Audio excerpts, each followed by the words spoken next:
remembrance. As a kid, you just kind of take for granted that you will have a bed, food, TV, and the ability to get back and forth from school. And things like going out to eat, music lessons, or extra money to see a movie you unconditionally accept as semi-entitlements. Unfortunately, it's not until much later in life that you begin to understand the trade-offs, anxieties, and outright deprivations your parents made in bringing you up. By the time this realization hits, there are few, if any, tangible ways of paying back. There are the intangibles of sharing some of your modest successes or the fresh ebullience of grandchildren or various forms of TLC. So this is a story of how at an early stage of adulthood, I was able to come up with a small tangible payback for my earlier activities. As a youngster, Dad gave me a set of Bobby Jones wooden shafted golf clubs. And probably Normal knows what those are. They're really old. Maybe, sorry.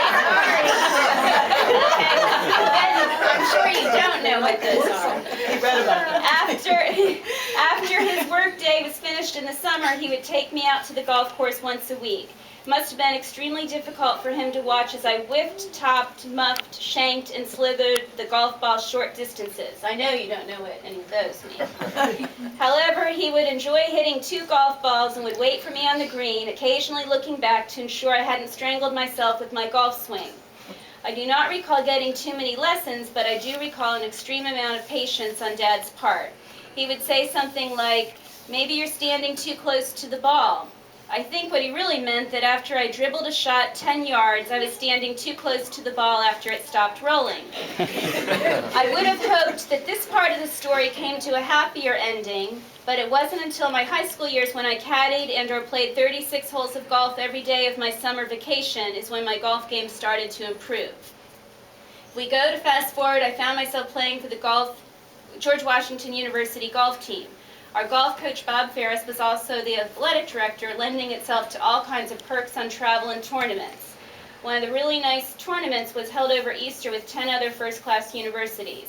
One day, Mr. Ferris asked if my dad would like to be assistant coach and go to this tournament.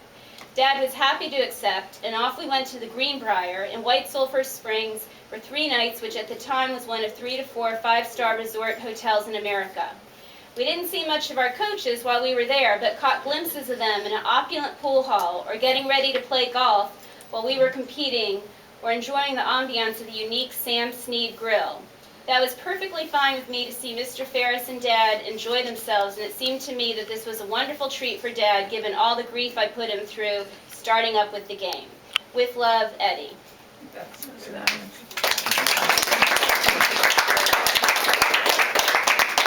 Okay.